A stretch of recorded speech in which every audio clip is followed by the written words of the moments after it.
গুনার দিকে তাকাইলে তো দুজক ছাড়া কিছুই দেখি না, গুনার দিকে তাকাইলে তো দুজক ছাড়া কিছুই দেখি না। যদি জীবনে বালা কাম কইরা থাকেন, আল্লাহরে কইবেন, আল্লাহ যদি আমার জিন্দেগি থেকে একটা রাইতের ইবাদত তুমি কবুল করো, এটাই আমার নাজাতের যাওয়ার উসিলা গো আল্লাহ।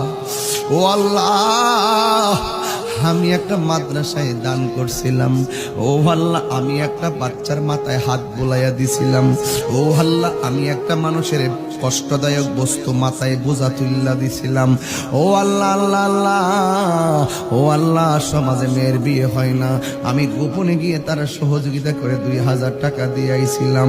ঈদের দিন নতুন কাপড় পরতে পারে না, আমি যাইয়া তার 2000 টাকা দিলাম নতুন কাপড় কিনার বাল্লাইয়া। আল্লাহ আমি বেশি কিছু পারি নাই, তবে এতটুকু বলতে পারি এই কাজগুলো আমি অন্তর দিয়া তোমার সন্তুষ্টির